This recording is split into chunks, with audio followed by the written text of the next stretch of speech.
நண்பர்கள் அனைவருக்கும் வணக்கம். நமது சேனலில் இன்றைக்கி 15வது எபிசோடாக எங்கே நடந்த சம்பவத்தை பற்றி நம்ம பார்க்க போகிறோம் அப்படின்னு பார்த்தோம்னா, நமது சேலம் மாவட்டத்தை சுற்றியுள்ள ஒரு அழகிய கிராமத்தில் சிவகுரு அப்படின்னு சொல்லக்கூடிய ஒரு இளைஞருக்கும் அவரது மனைவிக்கும், அதாவது அந்த தம்பதியினருக்கு நடந்த ஒரு அமானுஷ்ய திகில் சம்பவத்தை பற்றி தான் நம்ம இன்றைக்கி பார்க்க போகிறோங்க. மேலும் நமது சேனலை தொடர்ச்சியாக பார்க்கக்கூடிய நமது நண்பர்கள் அனைவருமே சப்ஸ்கிரைப் பண்ணிக்கோங்க, ஆல் அப்படிங்கிற பெல் பட்டன் அமைக்கிக்கோங்கன்னு சொல்லி நம்ம கேட்டுக்கிறோங்க. காரணம் என்ன அப்படின்னு பார்த்தோம்னா, நீங்கள் அப்படி சப்ஸ்கிரைப் பண்ணும் விதமாகவும் ஆல் அப்படிங்கிற பெல் பட்டன் அமைக்கும் விதமாகவும் உங்களுக்கு உடனுக்குடன் நாம் போடக்கூடிய வீடியோக்கள் அனைத்தும் சேர்ந்து விடும். மேலும் எங்களுக்கு அது ஊக்குவிக்கும் விதமாக இருக்கும். மேலும் உங்கள் நண்பர்களுக்கும் இந்த வீடியோ பிடிச்சிருந்துச்சுன்னா நீங்கள் கட்டாயம் ஷேர் பண்ணுங்கள் மறக்காமல். மேலும் நண்பர்களை வாங்க நம்ம நிகழ்ச்சிக்குள்ளே போகலாம்.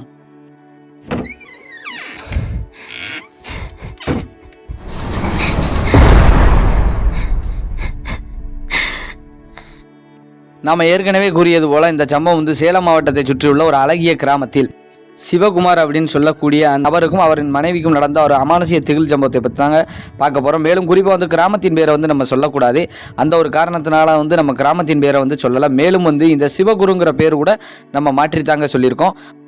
நம்ம சிவகுமார் அவரது குடும்பத்தை பற்றி பின்னணியை பற்றி தெரிஞ்சுக்கணும் அப்படின்னா, சிவகுமார் அவங்களுக்கு அப்பா இறந்துட்டாங்க, அம்மா மட்டும்தான் இருக்காங்க. மேலும் சிவகுமார் குடும்பம் மிகவும் ஏழ்மையான குடும்பம், ரொம்ப கஷ்டப்பட்டு சிரமப்பட்ட குடும்பங்கள். அப்படி இருக்கக்கூடிய காரணகட்டத்தில் ஒரு வழியாக ரொம்ப கஷ்டப்பட்டு சிரமப்பட்டு அப்பா வேற இல்லைங்களா, அதனால் ரொம்ப சிரமப்பட்டு அவங்க அம்மா எப்படியோ படிக்க வச்சு, இவரும் கிடைச்ச நேரங்களில் வேலைக்கு போய் அந்தான்னு சொல்லி ஒரு வழியாக நல்ல முறையில் படித்து வேலைக்கும் போயிட்டாருங்க. சேலம் மாவட்டத்தில் உள்ள ஒரு தனியார் கம்பெனியில் ஒரு நல்ல சம்பளத்துக்கு ஒரு நல்ல வேலைக்கு போயிட்டார். நல்ல முறையில் திறமையாக படித்த ஒரு காரணத்தினால வேலைக்கு போயிட்டாருங்க. அவர் வேலைக்கு போன கொஞ்ச காலகட்டங்களில் அப்படியே கொஞ்சம் கொஞ்சமாக முன்னேறி நல்ல முறையில் வேலை அவருக்கு பிடிச்சிக்கிடுச்சு. அந்த கம்பெனிக்கும் அவர் பார்க்கக்கூடிய வேலை நல்ல திறம்பட இவர் செயல்படுறார். அப்படிங்க போய் இவருக்கு மேலும் மேலும் ப்ரொமோஷன் எல்லாம் வழங்கி கொஞ்சம் நல்ல ஒரு பொசிஷனுக்கு வந்திருக்கார். வரும்போது அவருக்குன்னு சொல்லி ஒரு சொந்த வீடெல்லாம் எடுத்து நல்ல முறையில் இருக்காருங்க. இப்போ என்ன, அவருக்கு வீடு ஏற்கனவே கட்டியாச்சு, வேலை ஏற்கனவே இருக்குது. அப்போ கல்யாணம் முடிக்கணும் அப்படின்னு சொல்லி அவங்க கிராமத்திலே ஒரு பெண்மணியை சிவகுமார் காதலிச்சிருந்திருக்காரு. அந்த காதலிச்ச பெண்ணை கல்யாணம் முடிச்சுக்கிட்டாரு யார், சிவகுமார். இப்போ சிவகுமாருக்கு தேவையான எல்லாமே வாழ்க்கையில் கிடச்சிருச்சு. நல்ல முறையில் வாழ்க்கை பயணம் போய்கிட்டு இருக்கு. இப்படி போய்கிட்டு இருக்கும்போது சிவகுமாரின் மனைவி கேட்டிருக்காங்க, நீங்கள் அடிக்கொருக்கா ரொம்ப காலமாக அந்த பைக்கு தான், 2 வீலரில் தான் ஒரு வேலைக்கு போய் வந்திருக்காங்க. அதனால் சிவகுமார் மனைவி கேட்டிருக்காங்க, ரொம்ப நாள் அந்த பைக்கை தான் ஓட்டிக்கிட்டு போகிறீங்க வாரீங்க, ரொம்ப சிரமமாக இல்லையா உங்களுக்கு, ஒன்று பண்ணலாமே, நீங்கள் வேணால் இந்த பைக்கை கொடுத்துட்டோ இல்லை இந்த பைக்கு இருந்தாலும் பரவாயில்ல, ஒரு கார் ஒன்று எடுக்கிறதுக்கு ஏற்பாடு பண்ணலாம்ல, நமக்கு தான் வீடு இருக்குது, இப்போ கொஞ்சம் நல்லா முன்னேறிட்டீங்க, நல்ல சம்பளமும் கூட, காரில் போனால் எங்களுக்கு கொஞ்சம் கெத்த மவுசாக இருக்கும்ல அப்படின்னு சொல்லி மனைவி சொல்லியிருக்காங்க. அதையும் சிவகுமார் ஏற்றுக்கிட்டாரு.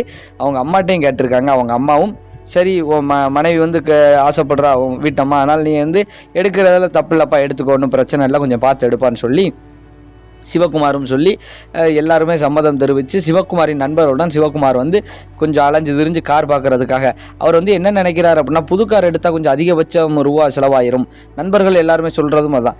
செகண்ட்ஸில் நம்ம ஒரு கார் ஒன்று பார்ப்போம், நல்ல முறையில் காருடைய கண்டிஷன் எல்லாம் பார்த்து கார் செட் ஆகும் அப்படின்னு தெரிஞ்சால் நம்ம செகண்ட்ஸில் கட்டாயம் ஒரு கார் எடுத்துடலாம்னு சொல்லி அந்த சேலம் மாவட்டம் அதை சுற்றி உள்ள பகுதியில் சுற்றி அலைஞ்சு விறக்கி ஒரு வழியாக அவங்க என்ன பண்ணிட்டாங்க, ஒரு கார் ஒரு மெக்கானிக் ஷாப்பு அங்கே நிற்கிது. அந்த காரை பார்க்குறதுக்கு நல்ல முறையில் சூப்பராக இருக்குது. இருந்தாலும் சரி, இதை ஒரு கேட்டு தான் பார்ப்போமே அந்த மெக்கானிக்கிட்ட, அண்ணா கார் என்ன வேலைக்கு வந்திருக்கான்னா, அந்த மாதிரி எனக்கு ஒரு வண்டி தேவைப்படுது, இதே மாதிரி ஒரு நல்ல வண்டி அமைஞ்சதுன்னா நீங்களே எனக்கு சொல்லுங்கண்ணே, என்னுடைய நம்பர் இருந்தாங்கண்ணே அப்படின்னு சொல்லியிருக்காப்புல. அப்போ உடனடியாக சிவகுமார் என்ன கொடுத்துட்டு போயிருக்காங்க. நிறைய இடங்களில் கேட்டதோடு இங்கேயும் இந்த மெக்கானிக் ஷாப்லையும் மெக்கானிக்கார்ட்ட சொல்லிட்டு போயாச்சு. அவர் மெக்கானிக்கும் சரின்னு சொல்லி நம்பர் வாங்கிட்டாங்க. அப்போ அந்த காரின் ஓனர், இவர் எந்த காரை கையை காமிச்சு கேட்டாரோ அந்த காரின் ஓனரே இந்த மெக்கானிக்கிட்ட சொல்லியிருக்காரு. என்ன சொல்லியிருக்காருன்னா, இந்த வண்டியை ஒரு நல்ல ரேட்டுக்கு ஜம்முன்னு ரெடி பண்ணிட்டு அதை விற்றுருப்பா, நீயே கூட நல்ல ஒரு ரேட்டு பேசி என்கிட்ட நீ சொல்லு, நான் நல்ல முறையில் அதை எல்லாம் பண்ணி தரேன்ப்பான்னு கார் ஓனரே விற்க சொல்லியிருக்காரு. என்ன காரணம்னு கேட்கல, நான் ஒரு புது கார் வேறு ஒரு கார் எடுக்கணும்னு நினைக்கிறேன்ப்பா, அந்த ஒரு காரணத்தினால இந்த காரை அப்படியே தள்ளி விட்டுட்டு வேறு கார் இதை விட நல்லா ஸ்பெஷலாக உள்ள காரை எடுத்துக்கிடுவோம்ப்பா அப்படிங்கிற மாதிரி சொல்லியிருக்காரு. யாரிடம், மெக்கானிக்கிடம். மெக்கானிக்கும் இதை கொஞ்சம் யோசனை பண்ணியிருக்காரு. சரி, அப்போ இந்த பையனுக்கே வித்துடலாமா, சரி காரை பற்றியும் நம்ம ஓனர்கிட்ட பேசிவிட்டு இந்த பையன்கிட்ட பேசிடுவோம், நம்ம தான் நம்பர் வாங்கிட்டோம்லான்னு சொல்லிட்டு சிவகுமாருக்கு அடிக்கிறாரு. என்றைக்கு மறுநாளைக்கு அடிக்கிறாரு. அந்த கார் ஓனர்கிட்ட பேசிட்டார் மெக்கானிக், காரை நீங்கள் அழகாக கொடுத்துருங்க, நீங்களே ஃபைனல் பண்ணி முடிச்சிருங்க, இந்த ரேட்டுக்குள்ளே எனக்கு கிடச்சா சார் தான், நீங்கள் இதை ஃபைனல் பண்ணி முடிச்சிருங்க, எனக்கு முன்ன வந்தாலும் பிரச்சனை இல்லைங்கிற மாதிரி அந்த கார் ஓனரும் சொல்லிட்டாரு. அதை சிவகுமார்கிட்ட கார் நீங்கள் கேட்ட அதே காரையே பேசி முடிச்சிட்டோம்னா வண்டியெல்லாம் நல்லா இருக்குது, நீங்கள் வந்து ஓட்டி பாருங்கன்னு சொல்லும்போது சிவகுமாருக்கு வந்து கார் கொஞ்சம் எடுத்து நண்பரோட போய் வந்து இருந்ததுனால கொஞ்சம் எடுத்து பழக்கம். ஆனால் அந்தளவுக்கு தெளிவாக எடுக்கலாம் மாட்டாருங்க, ஓரளவுக்கு நல்லா எடுத்து பழக்கம். சொந்தமாக கார் வாங்கி நல்ல முறையில் ஓட்டணும்னு அவருக்கு ஆசை தாங்க. அதே மாதிரி வந்து பார்க்குறாரு, கார் நல்லா இருக்குது, பிரமாதமாக இருக்குது பார்க்குறதுக்கு. சின்ன சின்ன வேலை தான் இருந்துச்சு, அதுக்காகத்தான் மெக்கானிக் வந்திருக்கு அப்படிங்கிற மாதிரி அந்த மெக்கானிக்கு சொன்னார். அந்த வேலையை முடிச்சுட்டு நீங்கள் பக்காவாக இருக்கும் எடுத்துக்கோங்க. இவரும் ரேட்டும் வந்து சௌரியமாக அடங்கியிருக்கு. யாருக்கு? சிவகுமாருக்கு. சிவகுமார் உடனடியாக வந்த வாகனத்தை எடுத்துக்கிட்டு அவருக்கு ரொம்ப ஒரு ஆசை, ஏன்னா கனவு ஆசை எல்லாமே நிறைவேறிட்டு சொல்லி அப்போ விறுவிறுன்னு வண்டி எடுத்துகிட்டு நேராக அவங்க மனைவிட்ட அவங்க அம்மாட்ட காட்டணும்னு சொல்லி ஆசையோடு சொல்லி நேராக வீட்டுக்கு போயிருக்காரு. காரை காமிச்சிருக்காரு, மனைவி பார்த்துருக்காங்க, ரொம்ப பிரமாதமாக இருக்குன்னு சொல்லி மனைவி பாராட்டியிருக்காங்க. அம்மாவும் ஏற்றுக்கிட்டாங்க, நல்லா இருக்கியா, நல்லா புது கார் மாதிரி இருக்கியா அப்படின்னு சொல்லிட்டு வீட்டு முன்னாடியே வந்து வண்டியை நல்லா கழுவி அப்படியே அங்கே ஒரு பூஜையை போட்டு அப்படியே எல்லாமே நல்ல முடியாக சிறப்பாக முடிஞ்சு அன்னைக்கு பொழுது அப்படியே முடிஞ்சிருச்சுங்க. இந்த கார் வந்ததுலேருந்து அவருக்கு ஒரு 10 நாளைக்கு வந்து எந்த ஒரு பிரச்சனையும் இல்லாமல் நல்லபடியாக தான் ஓடிக்கிட்டு இருந்துச்சு. ஒரு 10 நாள் கழித்து என்ன நடந்துச்சு அப்படின்னு பார்த்தோம்னா, சிவகுமாரின் மனைவியும் சிவகுமாரும் ஒரு அறையில் வந்து தூங்குறாங்க, அவங்க அம்மாவுக்கு இன்னொரு அறை. அப்படி இருக்கக்கூடிய நேரத்தில் வந்து இந்த காரில் வந்து அலாரம் அடிப்பது போல் சத்தம், மேலும் ஹார்ன் அடிக்கிற மாதிரி சத்தம், மேலும் வந்து காருக்குள்ளே இருந்து ஏதோ டப்புன்னு சவுண்டு கேட்குறதா இருக்கட்டும், மேலும் வந்து கதவை திறந்து பூட்டுற மாதிரி இருக்கட்டும், இந்த மாதிரி எல்லாம் கேட்டுக்கிட்டே இருந்திருக்கு. இது எப்படியோ வந்து அவங்க வீட்டம்மாவின், அதாவது சிவகுமாரின் மனைவி காதில் வந்து விழுந்திருக்கு. என்னடா அப்படின்னு சொல்லி இங்கேருந்து ஜன்னல் வழி அப்படியே காரை காம்பவுண்டுக்குள்ளே நிற்கக்கூடிய அந்த காரை வந்து பார்க்குறாங்க. ஆமாங்க, காம்பவுண்டுக்குள்ளே தான் அவங்க காரை வந்து நிப்பாட்டி இருக்கிறாங்க. அப்படி இருக்கக்கூடிய நேரத்தில் வந்து அப்படி எட்டி பார்க்கும்போது வந்து ஒன்றும் தெரிய மாட்டேங்குது அவருக்கு. இருந்தாலும் சத்தம் மட்டும் கேட்டுக்கிட்டே இருக்குது. இங்கேருந்து பார்க்கும்போது ஒன்றுமே தெரியலை, ஏன்னா டாப் வியூ மட்டும் தான் தெரியுது, உள்ளே என்ன இருக்குது என்ன நடக்குதுன்னு தெரியலை. சரி நம்ம வீடு தானே, இறங்கி பார்ப்போம் அப்படின்னு சொல்லிட்டு அவங்க வந்து இறங்கி அப்படியே போய் பார்க்குறாங்க. பார்க்கும்போது வந்து கதவு மட்டும் திறந்து கிடக்குது. கதவு திறந்து இருக்க நம்ம கணவர் வந்து இதை பூட்டாமல் விட்டாரா, சரி காலையில் பேசிக்கிடுவோம், அதனால் காத்துக்கொண்டு ஏதோ சத்தம் கேட்டிருக்கவளுக்குன்னு சொல்லிட்டு கதவை அடைச்சிட்டு வந்து படுத்துட்டாங்க. அன்னைக்கு பொழுது அப்படியே முடிஞ்சிருச்சு. காலையில் அதே மாதிரி மனைவி வந்து கேட்டிருக்காங்க, இந்த மாதிரி இங்கே காரை நிப்பாட்டுறீங்க, கதவை சரியாக பூட்டலையா, உள்ள நாய்ங்கான எதுவும் போயிடுச்சு, பூனைங்கன்னு போயிடுச்சு, சீட்டை கழிச்சிருச்சுன்னா என்ன பண்ணுறது, இந்த மாதிரியெல்லாம் இருக்குதில்ல வைக்கிறதில்ல அப்படின்னு சொல்லும்போது, சரிம்மா நான் பார்த்துக்கிறேம்மா, நான் எதுவும் மறந்துருப்பேன்னு நினைக்கிறேன், நான் நாளை பின்ன கரெக்டாக பூட்டிக்கிறேம்மா அப்படின்னு சொல்லிட்டு வீட்டை சொல்லிட்டு வேலைக்கு கிளம்பி போயிட்டாங்க.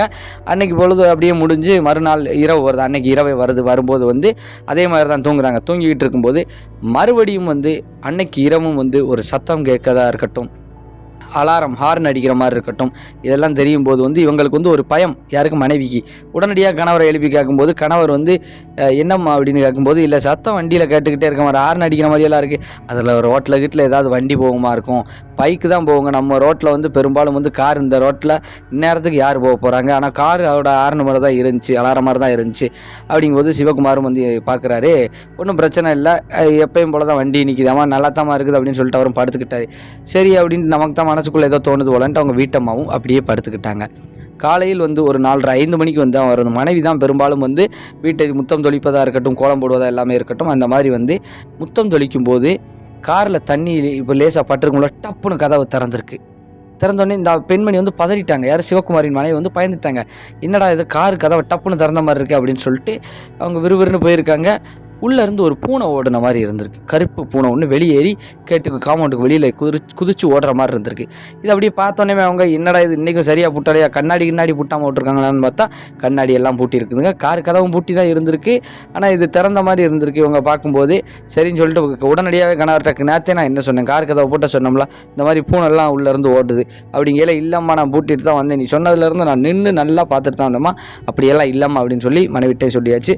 மனைவி அப்படியே குழப்பத்திலே இருக்காங்க. வழக்கம் போல் எப்பயும் போல் வேலையை முடிச்சிட்டாங்க. மறுநாளும் இரவு வாகனத்தில் வந்து சத்தம் கேட்கு. இந்த வட்டம் வந்து சிவகுமார் மனைவிக்கு வந்து என்னடா இது இப்படியே கேட்குது, இன்றைக்கி இது என்ன நம்மளே பார்த்துருவோம்னு சொல்லிட்டு எந்திரிச்சு வராங்க. வந்து காரை வந்து பார்க்கணும்னு சொல்லிட்டு அப்படியே பார்த்துருக்காங்க. பார்க்கும்போது உள்ளே யாரோ இருக்கிற மாதிரி இருந்திருக்கு. அப்படியே சுற்றி முற்றி யாரோ உள்ளே இருக்க மாதிரி இருக்குது. ஒருவேளை நம்ம கணவர் மேலே தூங்கிட்டு இருக்காங்களே, இது யாராக இருக்கும் அப்படின்னு சொல்லி, ஒருவேளை நம்ம அத்தை பெண்ணின் உருவம் மாதிரியே இருக்குன்னு சொல்லிட்டு அப்படி சுற்றி வந்து அப்படி கண்ணாடி வழியாக பார்க்கும்போது வந்து உள்ளே ஒரு பெண் இருக்கிற மாதிரியே இருந்திருக்கு. உடனடியாக கதவை டப்புன்னு ஒரு 2 தட்டு தட்டினது தான் அந்த பெண்ணின் உருவம் டக்குன்னு அப்படியே சிவகுமாரின் மனைவியை பார்த்துட்டு அப்படியே டிஸப்பியர் ஆன மாதிரி ஆயிருக்கு. உடனடியாக கத்திக்கிட்டு அங்கேயே மயங்கி விழுந்துட்டாங்க சிவகுமாரின் மனைவி. உடனடியாக சிவகுமார் வந்து மேலே இருந்து சத்தத்தை கேட்டு வந்து வேமா ஓடியாந்து வந்து பார்க்குறாரு. மனைவி இங்கே விழுந்து கிடக்குறாங்க. அவங்க அம்மா வந்துட்டாங்க. உடனடியாக தண்ணியை தொளிச்சு என்னம்மா ஏதுமா நினைக்கல. இல்லை ஒன்றும் இல்லைங்க, காரில் யாரோ இருந்த மாதிரி இருந்துச்சு, சத்தம் கேட்டு வந்தவங்க அப்படின்னு சொல்லியிருக்கேம்மா. இந்நேரத்துக்கு வந்து காரில் யாருமா இருப்போம், நாங்கள் எல்லாம் அங்கெல்லாம் இருக்கோம், நீ வந்து என்னத்தையோ பற்றி நினச்சிக்கிட்டு இருக்கவள, நீ வந்து ஒழுங்கா வந்து தூங்கு வா அப்படின்னு சொல்லிட்டு வீட்டுக்குள்ளே கூப்பிட்டு வந்துட்டாருங்க. சிவகுமாரின் மனைவியை வந்து சிவகுமார் கூப்பிட்டு வந்துட்டார். அந்த பெண்மணி அப்படியே பேந்த முழிச்சுக்கிட்டு அப்படியே சரின்னு சொல்லிட்டு அப்படியே தூங்கிட்டாங்க. அன்னை பொழுது அப்படியே முடிஞ்சிருச்சு. ஆனால் மறுநாள் இரவும் இதே மாதிரி இது சரியாக நைட்டு இந்த மாதிரி சம்பவங்கள் நடக்க ஆரம்பிச்சுக்கிட்டே இருக்குது. மறுநாள் இரவு வந்து ஒரு 12 மணி 1 மணி இருக்குங்க. அந்த நேரத்தில் வந்து காரில் ஏதோ சத்தம் கேட்குற மாதிரி சிவகுமாருக்கு வந்து ஏதோ சத்தம் கேட்டிருக்கு. என்னடா இன்றைக்கி காரில் சத்தம் கேட்குது, நம்ம வீட்டம்மா சொல்லுவாள் அப்படின்னு சொல்லிட்டு அப்படி சுற்றி முற்றி பார்க்குறாரு. வீட்டம்மாவை காணும், கட்டிலில் வந்து பக்கத்தில் வந்து படுக்கறையெல்லாம் காணும். அப்போ உடனடியாக என்னவா இருக்கும், ஒரு வேளை இவகண்டும் பார்க்க போயிருக்காளா, இல்லை பாத்ரூம்குள்ளே இருப்பாளா அப்படின்னு சொல்லிட்டு அப்படி பார்க்கும்போது பாத்ரூமில் இல்லை. அப்போ ஒரு வேளை இவகண்டு இருப்பாளா அப்படின்னு சொல்லிட்டு காரை பார்ப்போம்னு சொல்லிட்டு கீழே போகிறாரு. கீழே போகும்போது வந்து அவங்க மனைவி, இவர் நினச்சது சரிதாங்க, அவங்க மனைவி அந்த நேரத்தில் வந்து காரில் வந்து அப்படி உட்காந்துக்கிட்டு அந்த ஸ்டேரிங்கில் உட்காந்துக்கிட்டு அப்படியே திருக்கிக்கிட்டே இருந்திருக்காங்க. ஒன்றும் இல்லைங்க, நிற்கிற காரில் அப்படியே ஸ்டேரிங்கை மட்டும் அப்படியே திருக்கிக்கிட்டே இருந்திருக்காங்க. இதை பார்த்த சிவகுமாருக்கு ஒரு பயம். என்னடா இப்படி நம்ம மனைவி இந்த நேரத்துக்கு வந்து காரில் வந்து உட்காந்துக்கிட்டு இப்படி ஸ்டேரிங்கை போட்டு அப்படியே திருப்பிக்கிட்டே இருக்காளே, இது என்னவா இருக்கும், என்னடா இது அப்படின்னு சொல்லிட்டு நல்லா உத்து பார்க்குற மனைவி தாங்க. ஆனால் இருந்தாலும் அவருக்கு ஒரு பயம், ஏன்னா அவ்வளோ ஆக்ரோஷமாக கார் அப்படி ஓட்டுற மாதிரியே இருக்குது. உடனடியாக கதவை தட்டிக்கிட்டே இருக்குது. அவன் மனைவி எதையுமே கண்டுக்கிடவே இல்லை. இவர் கதவை ஓப்பன் பண்ணி அப்படி கையவும் பிடிக்காரு. அப்பயும் அது ஓட்டிக்கிட்டே இருக்குது. இவருக்குன்னா பயம் ரேசா இல்லை, என்னடா இப்படி ஒரு மாதிரி பண்ணிக்கிட்டு இருக்காளே வினோதமாக, இது வரைக்கும் எப்படி இதை மாதிரி பண்ணதே இல்லைன்னு சொல்லி அவங்க பேரை சொல்லி கூப்பிட்டு கையை பிடிச்சி இழுக்கிறாரு. ஆனால் அந்த பெண்மணி மறுபடியும் காரை அப்படி ஓட்டுற மாதிரியே தான் இருக்காங்க. டக்குன்னு ஒரு அடி அடிக்கும்போது பட்டார்னு சிவகுமாரை பார்த்து ஒரு முறைப்பு ஒன்று முறைச்சிருக்கு.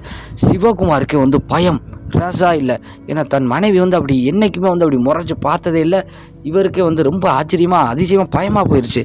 என்னடா இப்படி அப்படின்னு சொல்லிட்டு இவர் உடனடியாக வந்து அங்கே பக்கத்தில் இருந்த ஒரு தொட்டியில் உள்ள தண்ணி தூக்கி சலப்புன்னு மூஞ்சியில் ஊற்றி முழிச்சு பார்த்துக்கிட்டே தான் இருக்குங்க. அந்த நேரத்துக்கே இவர் முகத்தில் ஊற்றுனே படாருன்னு மயங்கி விழுந்துருச்சு. என்னடா இது, கண்ணை மூடி தூங்கிக்கிட்டு இருந்தால் இல்லை மயக்கமாக இருந்தால் தண்ணியை தெளிச்சா முழிப்பானுட்டு முழிச்சவன் மேலே தண்ணியை ஊற்றணும், இவ படுத்துக்கிட்டாலேன்ட்டு மறுபடியும் கொஞ்சம் தண்ணி எடுத்து ஊற்றி எழுப்பி பார்த்துருக்காரு. எந்திரிச்சிருக்காங்க. என்னங்க இந்நேரத்தில் காரில் எங்கேயும் போகிறமானே ஆட்டிருக்கு. எங்கம்மாவோ சொல்லுத இந்நேரத்துக்கு, நான் ஒன்றே சரி கீழே சத்தம் கேட்கன்னு வந்து பார்த்தேன், நீ கார்கிட்ட வந்து நிற்க ஒன்றும் இல்லாமல் வாமா அப்படின்னு சொல்லிட்டு, ஏன்னா இவர் மனசில் சிங்க் ஆயிடுச்சு ஏதோ ஒன்று, இவர்கிட்ட நம்ம சொன்னோம்னா இவ பயந்துருவாளா என்னவோ அப்படின்னு சொல்லிட்டு இவர் வந்து எதுவுமே சொல்லலை. சரி நம்ம மனைவி இப்போ நார்மலாக இருக்கிற அப்படியே கூட்டு போய் படுக்க போட்டுருன்னு அப்படியே கூட்டு போய் நைட்டு படுக்க போட்டாச்சு. தூங்கிட்டு இருக்காங்க. நல்ல முறையில் தூங்கும் போதே திடீர்னு சிவகுமாருக்கு தண்ணி எறியாமல் முழிப்பு தட்டியிருக்கு. என்னடான்னு வாக்கையில் மனைவி ஒரு அடி அந்தரத்தில் கட்டில் பெட்டில் இருந்து ஒரு அடி கரெக்டாக ஒரு அடி கையும் காலம் அப்படியே வெட்டச்சிக்கிட்டு நெஞ்சு மட்டும் அப்படி ஒரு சைஸாக வெட்டச்சிக்கிட்டு அந்தரத்தில் இருக்க மாதிரி இருக்குது. சிவகுமார் பார்த்தது தாங்க அவருக்கு பயம்னா ரேஸாக இல்லை, எந்திரிச்சிருச்சு. அப்படியே கதை ஓரத்துக்கு போயிட்டார். இந்த பெண்மணி அப்படியே தூங்குற மாதிரியே கண்ணை மூடிக்கிட்டு இருக்கு. ஆனால் அந்தரத்தில் இருக்குது. இவருக்கு பார்த்ததுமே பயம். டக்குன்னு என்ன பண்ணுறாரு, பக்கத்தில் உள்ள ஒரு கப்பில் உள்ள தண்ணியை எடுத்து மறுபடியும் சலாப்புன்னு ஊற்றுனது பொத்துன்னு விழுந்துருச்சு அந்த பெண்ணு. மறுபடி தண்ணியை ஊற்றி அந்த பெண்ணை தூங்கவே விடலைங்க. இதுக்கு மேலே இவளும் தூங்க வேண்டாம் நம்மளும் தூங்க வேண்டாம் அப்படின்ட்டு, ஏன்னா பயம் ரேஸா இல்லை. அப்படியே தூங்க விடாமல் ஆக்கிட்டு கொஞ்சம் நேரம் கழித்து என்னங்க என்ன இதுக்கு தூங்க விட மாட்டேங்க அப்படிங்கிற இப்படியே பேசி சமாளித்து ஒரு வழியாக விடிய காலையில் ஆயிடுச்சுங்க. ஏன்னா அன்டைமில் தான் அவங்களும் இந்த மாதிரி சம்பவம் செஞ்சுருக்காங்க. ஒரு வழியாக விடிஞ்சே போச்சு. ஏன்னா தூங்குறதுக்கு இவருக்கும் பயம், அந்த பெண்மணியை தூங்க விடுறதுக்கும் பயமாக இருக்குது. இப்படி ஒரு காரணங்களால வந்து 2 பேருமே தூங்கவே இல்லை. காலையில் உடனடியாக கூலிமா நம்ம கொஞ்சம் வெளியில் போகணும் அப்படின்னு சொல்லி பேசுகிறாங்க. அவங்க அம்மாட்ட போய் சிவகுமார் சொல்லிட்டார், அம்மா இந்த மாதிரி விஷயம்னு. சரி ஒன்றும் இல்லைப்பா, நம்ம இன்றைக்கி குலதெய்வம் கோயிலுக்கு போயிடுவோம், கார் எடுத்ததுலேருந்தும் கூட நம்ம இன்னும் குலதெய்வம் கோயிலுக்கும் போகவே இல்லை, அதனால் போயிடுவோங்கல. இவருக்கு வந்து கொஞ்சம் சிங்க் ஆயிடுச்சு. சரி காருனால தான் எதுவும் இருக்குமோ என்னங்கிறத வந்து நம்ம குலதெய்வம் கோயிலே பார்த்துருவோம் அப்படின்னு சொல்லிட்டு சிவகுமார் மனைவி சிவகுமார், அப்புறம் சிவகுமார் அம்மா, சிவகுமார் மனைவிட்ட வந்து சொல்லலைங்க, இங்கே போகிறோம் வரோங்கிற எந்த ஒரு இதையுமே சொல்லவே இல்லை. கொஞ்சம் வெளியில் போவோம்னு தான் பேசியிருக்காங்க. சிவகுமார் அம்மாவுக்கு தெரியும், ஆனால் அவங்ககிட்டையும் சொல்லிட்டார் சிவகுமார் எதுவுமே சொல்லிடாதீங்கன்னு. கார் வந்து அப்படியே போய்கிட்டு இருக்குது. குலதெய்வம் கோயில் வந்து இவங்க ஊரில் இருந்து சரியாக ஒரு 15 கிலோமீட்டர் கழித்து அது ஒரு கிராமத்துக்குள்ளே தான் அங்கே இருக்குது. இவங்களுக்கு வந்து குலதெய்வம் கோயில் வந்து ஐயனார் கோயில், அந்த ஐயனார் கோயிலை நோக்கி வண்டி போய்கிட்டு இருக்கு. சரியாக ஒரு 1/2 கிலோமீட்டருக்கு முன்னாடி வந்து சிவகுமாரின் மனைவி சிவகுமாரை பிடிச்சி ஆட்டுதாங்க. வண்டி ஓட்டவே விடலை, ஆட்டுறாங்க அப்படியே. அது வரைக்கும் நார்மலாக இருந்த பெண் வந்து அந்த ஒரு கிலோமீட்டர் 1/2 கிலோமீட்டர் தூரத்தில் வச்சுக்கிட்டு அப்படியே ஆட்டுறாங்க. உடனே சிவகுமாரின் அம்மா வந்து ஒரு வழியாக மல்லு கட்டி அந்தன்னு கட்டி பிடிச்சி ஒரு வழியாக அணைச்சி பிறகு போயிட்டார். எங்கே போயிட்டார்? கோயிலுக்கு பக்கத்துக்கு போயாச்சு. கோயிலுக்கு போய் கதவை திறந்து இவங்களை வெளியில் 2 பேரும் சேர்ந்து மல்லு கட்டி இழுத்து ரொம்ப சிரமப்பட்டு தாங்க இழுத்துருக்காங்க. இழுத்து கொண்டு வந்து உட்கார வச்சாச்சு கோயிலுக்கு கொஞ்சம் தள்ளி. உடனடியாக பூசாரி அங்கேருந்து விறுவிறுன்னு வந்திருக்காரு. ஏற்கனவே வந்து பூசாரி வந்து அங்கே வந்து ஒரு சில பேர் குறி சொல்ல வருதி சொல்ல இந்த மாதிரியே இருந்திருக்காரு. அப்போ சிவகுமாரின் மனைவி வந்து அப்படியே பதறிக்கிட்டு அப்படியே முணங்கிக்கிட்டே உட்காந்துருச்சுங்க. அந்த ஐயனார் கோயில் பூசாரி வந்து சாமி ஆடிக்கிட்டே வந்து அவன் மனைவி பக்கத்தில் வராங்க. வரும்போது வந்து ஐயனார் கையில் வந்து பெரம்பு, ஒரு கையில் வந்து அருவாள் இருக்குது. ஆக்ரோஷம் வரதை பார்த்து இது மடங்கிருச்சு, அப்படியே மடங்கி நடுங்கிக்கிட்டே உட்காந்துருக்கு. அப்போ நடுங்கிக்கிட்டே உட்காரும்போது வந்து சிவகுமாரை பார்த்து என்னப்பா அப்படின்னு கேட்டிருக்கு. சாமி இந்த மாதிரி கார் வாங்கியிருக்கேன் நான், அந்த கார் வாங்கினதுலேருந்து இந்த மாதிரி பிரச்சனைன்னு எல்லாமே சொல்லும்போது அப்படியே சாமியாடி வந்து அப்படியே பார்க்காரு. யாரோ சிவகுமார் மனைவியை பார்க்கும்போது சிவகுமார் மனைவி வந்து அழுக ஆரம்பிச்சிருது. நீ யாரம்மா, நீ எங்கேருந்து வந்தம்மா சொல்லுமா அப்படின்னு கேட்கும்போது வந்து அழுதுகிட்டே சொல்லுது, நான் இந்த மாதிரி எனக்கு இந்த பக்கத்தில் இந்த ஊர் தான், இந்த கார் வந்து என்னுடைய கார் தான். நான் காரில் வந்து ஆசாசியாக எங்கள் அப்பாட்ட சொல்லி நான் வாங்கினேன். கார் வாங்கி கொஞ்ச நாள் நான் என் ஃப்ரெண்டு எல்லாம் சந்தோஷமாக நாங்கள் ஊர் வழியாக சுற்றிக்கிட்டு இருந்தோம். அப்போ எதிர்பாராத நேரமாக வந்து எனக்கு விபத்து ஆகிப்போச்சு. நான் தான் காரை வந்து ஓட்டிக்கிட்டு வந்தேன். எனக்கு வந்து தலையில் வந்து நல்ல சரியான அடி, நான் இறந்து விட்டேன். இறந்ததுலேருந்து இந்த காரை விட்டு என்னால் போகவே முடியலை. அப்போ நேரத்துக்கு தான் இந்த காரை வந்து இவர் வந்து வாங்கியிருந்தார். அதனால் நான் அந்த காரு என் கார், இதை நான் யாருக்கும் கொடுக்க மாட்டேன், இந்த காரு கூடயே நான் வந்துட்டேன். அதனால தான் நான் இங்கே காரில் இருக்கும்போது தான் இவங்க மனைவி எல்லாருமே எனக்கு வந்து தொந்தரவு பண்ணிக்கிட்டே இருந்தாங்க. சரி இவங்களுக்கு வந்து புரிய வைக்கணுங்கிறதுக்காக தான் இவங்க மனைவியை நான் பொசஸ் பண்ணி, நான் மற்றபடி வேறு எதுவும் பண்ண மாட்டேன், என்னை மன்னிச்சிருக்கேன்னு ஐயனார் கையில் உள்ள அந்த அறிவாள் மேலும் வந்து அந்த பிரம்பை பார்த்தோடனே பதறிக்கிட்டே வந்து இந்த ஆன்மா சொல்லியிருக்கு. இதை உடனடியாக கேட்ட உடனேயுமே இவருக்கு சிவகுமாருக்கு பயம் ரேசாக இல்லை. உடனடியாக சாமியார்கிட்ட வந்து சொல்கிறாரு சிவகுமார், சாமி இந்த காரை கூட நான் வாங்கின இடத்துல நான் கொடுத்துட்றேன், இவங்க வீட்டில் கொண்டு போய் விட்டுருந்தேன், எனக்கு உங்கள் பணத்தை மட்டும் கொடுத்தா போதும், நான் விவரத்தை சொல்லிடுறேன், என் மனைவியை மட்டும் விட்டு இவங்களை உடனடியாக போக சொல்லிடுங்க அப்படின்னு சொல்லி உடனடியாக வந்து சிவகுமார் அந்த கோயில் பூசாரியிடம் சொன்னோடனே கோயில் பூசாரியும் வந்து உடனடியாக அந்த ஆன்மாவிடம் வந்து சத்திய வாக்கு வாங்கிட்டு வந்து இந்த மாதிரி நீ போயிரு, இது உனக்கு தேவையான காரு, உன் சொந்தமான காருங்கிற உன் சொந்தமான இடத்துக்கே இது வந்து சேர்ந்துடும், உங்கள் வீட்லேயே நாங்கள் விட்டுதோம், நீ இந்த பெண்ணை விட்டு இப்போதைக்கு போயிரு அப்படின்னு சொன்ன உடனே அந்த ஆன்மாவும் வந்து பயந்துக்கிட்டே சரின்னு சொல்லி சத்திய வாக்கும் கொடுத்துட்டு அந்த பெண்மணியை விட்டு போயிடுச்சுங்க. அதுக்கப்புறம் சிவகுமாரின் மனைவி வந்து நார்மல் ஆகிட்டாங்க.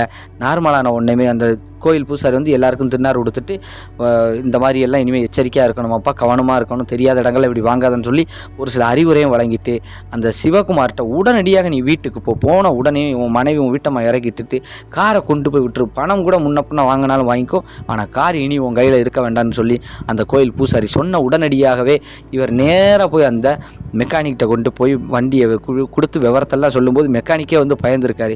ஆனால் மெக்கானிக்கு எல்லாம் தெரிஞ்சாலுமே வந்து இந்த மாதிரி எல்லாம் சம்பவம் நடக்கும்ங்கிறது வந்து அவருக்கு வந்து தெரியாது இல்லைங்களா. அப்போ மெக்கானிக் வந்து மன்னிப்பு கேட்குறாரு, ஐயா எனக்கு இந்த மாதிரி தெரியாது, தெரிஞ்சால் நான் கொடுத்துருக்க மாட்டேன், சரி ஒன்றும் பிரச்சனை கிடையாது, உங்கள் ரூபாயை வந்து 2 நாளில் நீங்களே வந்து வாங்கிக்கோங்க, நாங்கள் அப்பாட்ட சொல்லிவிட்டு இந்த காரையை கொடுத்துருது அப்படின்னு சொல்லும்போது அவங்க அப்பாவை அந்த அப்பாட்ட வந்து கூப்பிட்டு பேசும்போது அப்பா சொல்லியிருக்காரு, என் பெண்ணினுடைய மகளோடைய நினைவு வருதுன்னு சொல்லித்தான்ப்பா நான் அந்த காரையே விற்றேன், இல்லைன்னா எனக்கு இந்த காரை விற்கணும்னு சொல்லி அவசியமே இல்லையப்பா, இப்போ இந்த கார் மறுபடியும் இப்படி தான் இருக்குது அப்படின்னா பரவாயில்ல கொண்டு வந்திருப்பான்னு அவங்க அப்பாவும் சம்மதம் தெரிவிச்சிருக்காங்க. உடனடியாக வாங்கின ரூபா சிவகுமார்கிட்ட வாங்கின ரூபாயை மெக்கானிக் கையில் கொடுத்து மெக்கானிக் வந்து அவர் கையில் கொடுத்தாச்சு. இப்போ சிவகுமார் வந்து ஒரு நல்ல புதுக்கார் இறக்கி ஜம்முன்னு போய்கிட்டு இருக்கார் வாழ்க்கையில்.